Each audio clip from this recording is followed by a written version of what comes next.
So I decided to do a lace painting on the hood. I'm sure I'll do it on many more parts on the bus as time is available and it arises that I have the ability to do so. But I wanted to try it on the hood first, and I haven't done a lace painting since I was in my 20s. So back in my teen years and my early 20s, I used to build rat rods. And so this skoolie that I'm building, I want to have that flair of the rat rod era and use a lot of the same techniques I used to use back then. I used to pinstripe back then at car shows and swap meets and whatnot as well. So I'm going to try to bring that back. Hopefully I can cultivate the muscle memory again. So we'll see how that goes. But in this video I recorded from stop to finish. There's Mary, bulldog and everyone. The process. I decided to go with some scallops on the fenders there in the front. I've always been a big fan of scallops, definitely over flames. I always felt like flames got way overplayed, and definitely don't see scallops very often. Right here I'm taking the fender off. I figured it was probably better that I take the fenders and the hood off to paint them individually. So you've got 3 bolts there that takes that bad boy off, and then it just comes right off. It's pretty easy. So I had decided on basically a Day of the Dead lace pattern I found on Amazon, and I really had kicked around different color schemes and hadn't come to a final decision until the day I laid the paint. But I used pearl as the underlayment. It's a purple pearl color, and then I ended up doing red on top. So that hood was incredibly heavy. I definitely had to have help lifting that. I have a little compressor that I have been using for quite a long time that has done me really well. And what happened was, well, here I decided to outline. I had taped everything up and getting the scallops lined up for when the hood opened or closed, that it would line up and look good. Then I realized I better check the weather, because that's I like to think about things after the fact, of course. So it said in the weather that it was going to potentially rain, 50% chance that evening. So I thought I better go ahead and just draw the lines on, take the tape off so it doesn't get, uber gooey and sticky and be impossible to take off the next day and reapply in case it does rain, and just table this for a day. And because the forecast had called for 3 days of really perfect weather for painting, so I opted to just go ahead and table it for now and do something else for the rest of the day. So here I'm just using a bit of pencil to line out where I have the tape placed, as well as doing some light sanding with 1000 grit to just knock off any overspray or high stuff that was raised from the black paint, because you want to try to get the paint as evenly, as low or as evenly level as possible before you put the lace down, because it can cause the lace to pop up and get paint underneath the pattern. So here I'm using some 1000 grit and just kind of knocking all that down, getting it nice and level and even for how I want it.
So after I get done sanding it to my liking, I go ahead and clean it thoroughly. I like to use pretty much anything I have available that will cut the grease and oil, not leave much of a residue, and not affect the paint underneath too terribly bad, so that we get a nice even look on the next coat of paint on top of it. Here I'm just using rubbing alcohol, literally. I find that works pretty darn well, gets it nice and clean and preps it for the next coat of paint. Like with most things that I do or know how to do, I am self-taught in nearly everything. There's plenty of flaws in that, and I'm aware that I do things in an unconventional manner, and I'm okay with that, so no need to correct me if you feel like that's not the professional way to do things. I'm not making a school bus for you or a customer or anybody else. I'm doing it for me, and I'll do it how I want to do it. And alcohol has worked well for me, and it's what I had on hand, so that's what I'm using. The goal is to get it clean, cut all the grease and oil, make it a little, open up the pores of that black that I'm going to be painting on top of, so that it accepts the color of the next coat without compromising the paint or leaving much of a residue. So here I am lining out the hood. I did the fenders first because I wanted to take the hood off, but I wanted to line out the scallops on the fenders before I took it off for the bus, so that it would be perfect.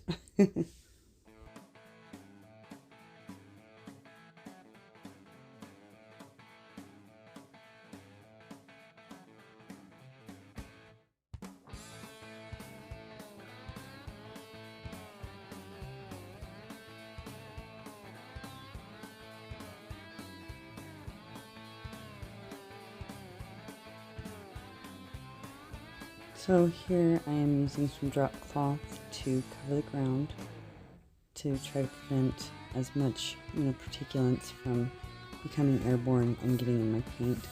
I'm perfectly aware that some of that's going to happen, and I don't give a shit. I like a little bit of roughness and grit and the look that I'm going for, and style that I want the bus to have, so I'm not too concerned. And there's little Mary trying to make a bed in the drop cloth, helping me out.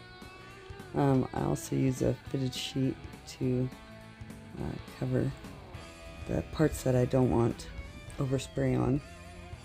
Some people use paper. I've used paper before when I had that on hand. I just use whatever's available to me in the moment and whatever will work. So I don't really give a shit about specifics when it comes to stuff like that. As long as it's going to work and it's what I have on hand, I'm going to use it.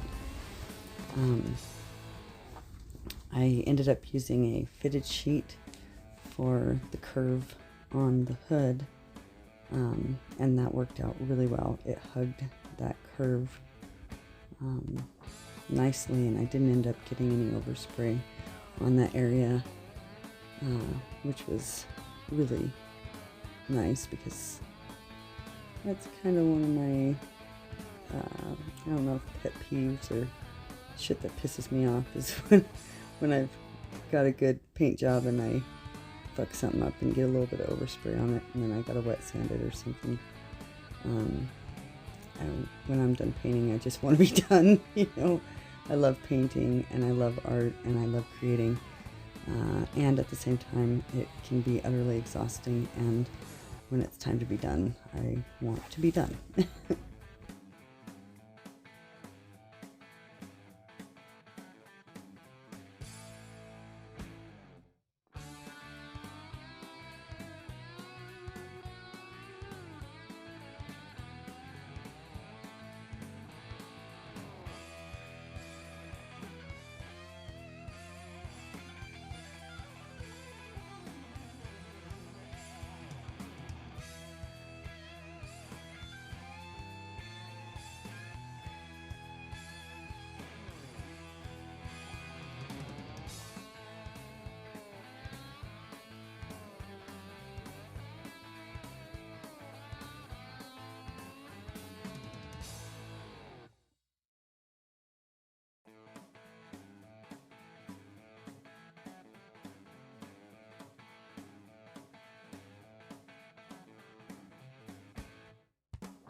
Alright, so here's the most exciting part of the day. Time to mix the paint. We got everything sanded, cleaned, taped up, and ready to rock. So I do use a catalyst hardener in this.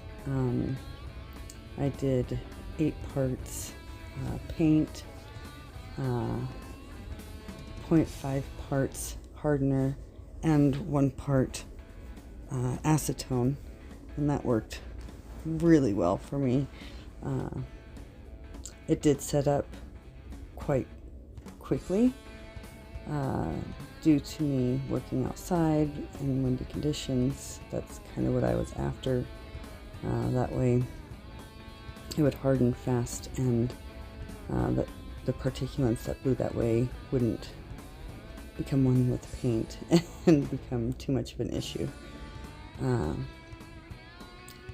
Using that ratio of hardener did clog my gun up, and to combat that, what I chose to do was, in between filling my paint cup, I just ran a little bit of acetone through the gun and used my little toothbrush cleaner and cleaned off the nozzle, and then emptied out the acetone by spraying it, and that worked really well. And then I would I wouldn't spray it on the bus or where I was painting. I sprayed it away from the area, but I just put enough in there, maybe 1/8 of a cup, just enough to get it through the gun and kind of clean it out a little bit, and that worked great. I did try to skip out on that step a couple times, just being eager to paint, and that proved to not be a good idea. So I went ahead and every time I refilled my paint cup, I just ran a little acetone through. I chose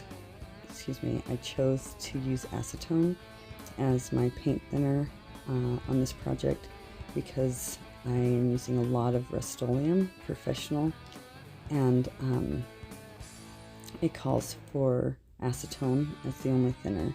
So once I picked that as my underlayment, I chose to stick with it in all the other paints due to the fact that I didn't want any kind of reaction with other thinners in the paints that were going on top. So even though I'm using a Valspar anti-rust paint it's a clear coat base, Valspar's anti-rust, and then so is the purple, and then the pearlescent is a powder pigment I ordered, which I loved, by the way. Even though Valspar said not to thin it, I am not stupid. I'm not going to put that thick of a paint in my paint gun. So what I did was I just took a sample amount of the Valspar, and put a little bit of acetone with it and gave it a little trial run. It didn't coagulate, so then I put maybe 1/8 of a cup into my paint cup of the combined mixture of I want to say it was like 30 to 40% acetone and the rest paint, and I went ahead and sprayed something and let that dry for 24 hours, and it didn't orange peel, it didn't have a weird finish to it, it laid really nice, the coverage was good, and it seemed to, I liked it. I liked the way it ran through the machine, the gun, and I liked the way the coverage ended up being, as well as the finish on it was nice and shiny and glossy and just everything it should have been. but it didn't remain the viscosity it did right out of the can and fuck my gun up and piss me off. So I just stuck with the acetone for the Valspar, and it partied well together. I didn't have any problems with the red on top of the black, the pearl on top of the black, the purple on top of the black, the purple on top of the red. None of it, even though it is two different brands. One's the Valspar Anti-Rust and one is the Rust-Oleum Professional. I chose those because I wanted to, and I thought it was funny to use those, in my opinion. I guess I think I'm a comedian sometimes or something, rather than straight up car paint, because this is my home and why not use home paint? And it's a car, so vehicle, so I better use an anti-rust paint as well. And traditional car paint is ridiculously expensive, and this Valspar Anti-Rust, as well as the Rust-Oleum's Professional, is a little bit on the pricier side comparatively with like house paints, but not at all comparatively with car paints. And it holds up really well. I've used it before on other vehicles just because of the price point, and love it. I like the way it lays. I like the way it weathers. Everything about it is spectacular in my opinion. Now, mind you, I do typically go for that rat rod look, so I'm not looking for a full candy coat or an ultra gloss or a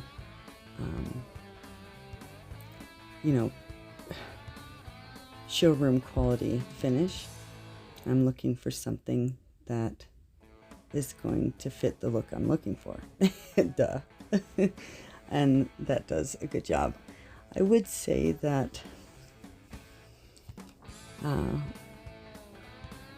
I wish I would have bought just a little bit of candy coat to put on the lace paint after the fact, but I didn't, and I never have. I like the way it textures. I like everything about the look without the candy coat. The only reason why I kind of wish I would have done that this time was because I think it would have given it more depth between the lace and the pearl.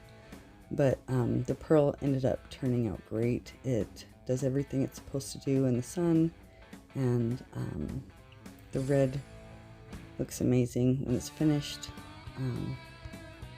So at the end of this video, you'll get to see the hood finished on the ground, and then I'll be posting a video here pretty soon of the hood on the bus and the finished, pseudo-finished project, because I do want to pinstripe the scallops as well as outline the lace painting with some pinstriping. So until that's done, where we're at right now will be just fine. I'm really satisfied and pleased with the way it turned out.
So with the mixture of paint to hardener to thinner that I used, I was able to get the paint to cure by the next morning and continue the next step.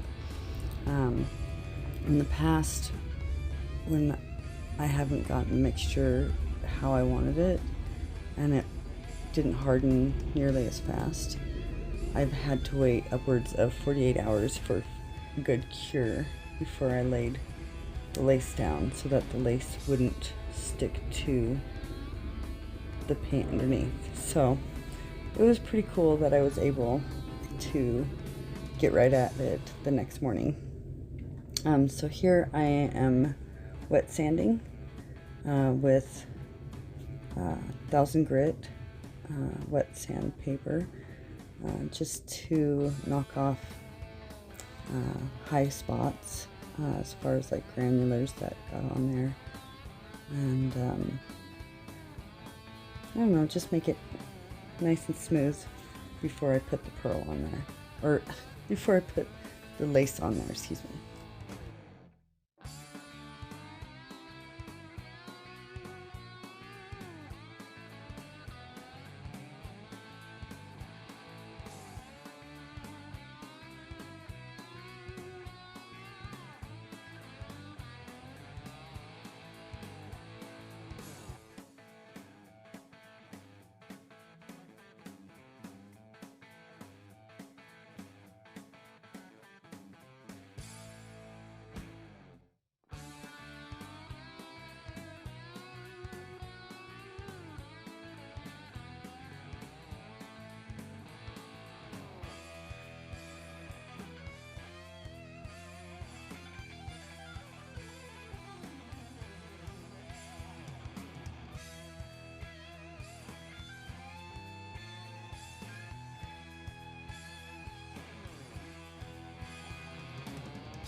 So this was definitely the most exciting step of this process.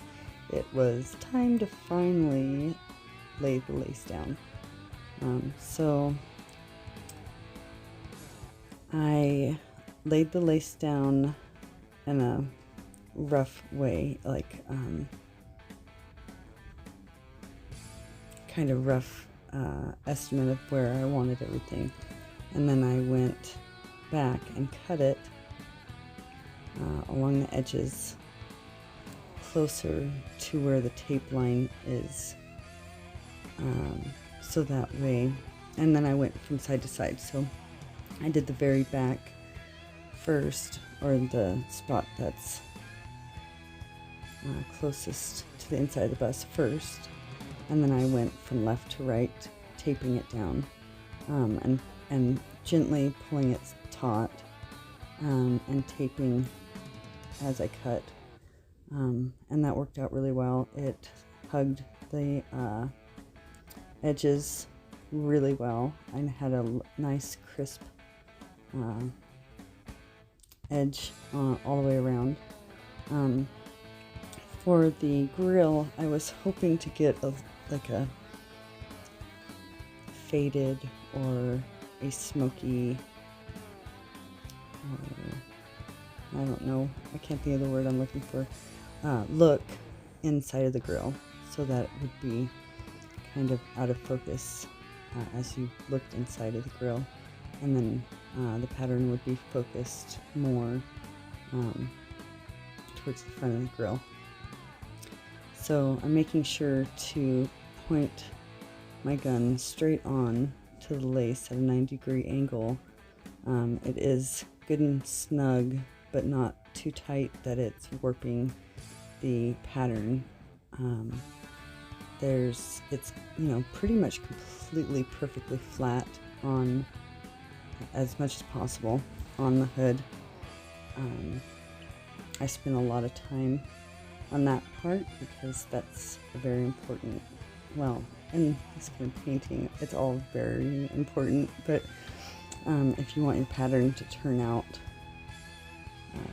spending as much time as you need to get that lace to lay as perfect as you can is pretty important. So I literally decided on the red right before I laid it. So I'm very much a spontaneous person. It wasn't like I had a whole lot of choices. I chose purple, red, and black as the bus's colors.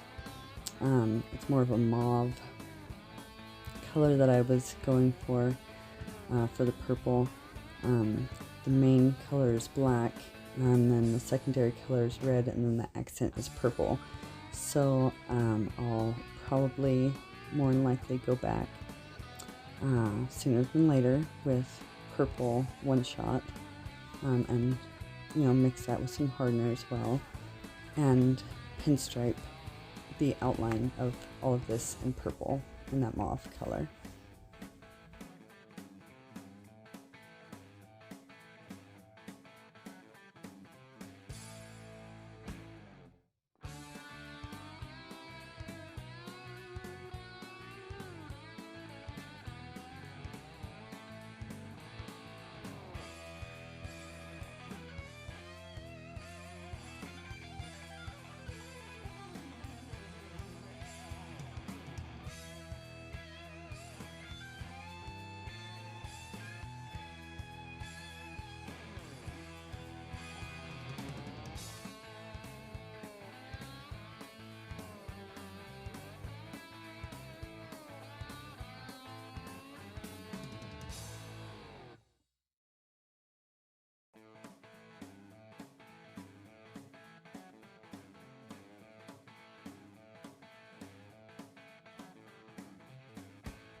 So I fogged the paint on very lightly, and then I just laid multiple coats. I feel like altogether I kind of lost track, but I feel like I at least did 4 to 5 coats of very thin fogging type paint, misting, I don't know what you want to call it,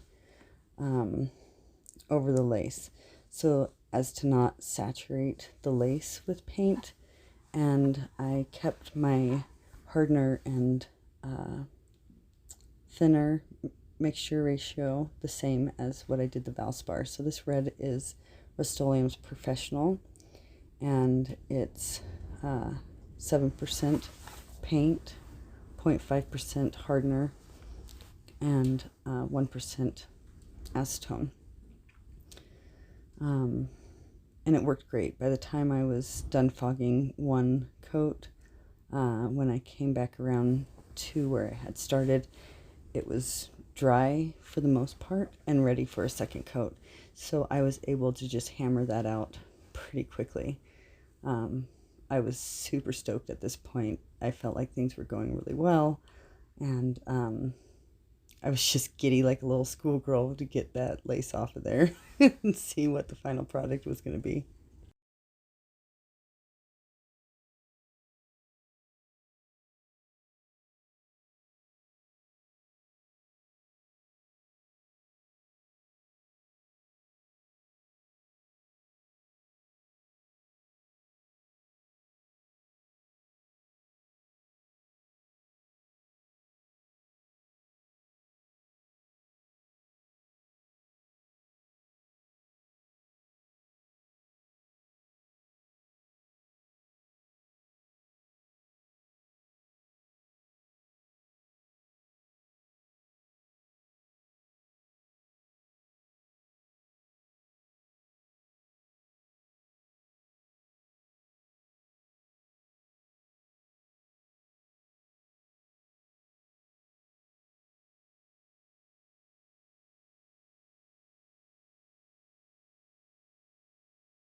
So the time had finally come to unveil it.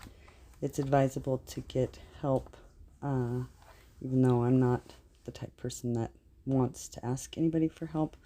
this is one of those times where it's a good idea to do so, because especially on a big area like this, you don't want to mess this part up. You've put so much work into this, and fucking it up would suck. So there she is, and I screamed like a banshee out of excitement in this moment right here. Bah! I was so happy. It looked amazing. I was so proud of it. So these are the Fender Scallops, how they ended up turning out. And there is the lace paint without my flash shining on it. So it kind of looks like a dull mauve underneath there, which is exactly what I was looking for. And then when I turn my flash on and shine light on it, it gets a beautiful pearlescent look to it, which I'm very happy about. So that's it. I will load another video up as soon as I can with the hood on the bus.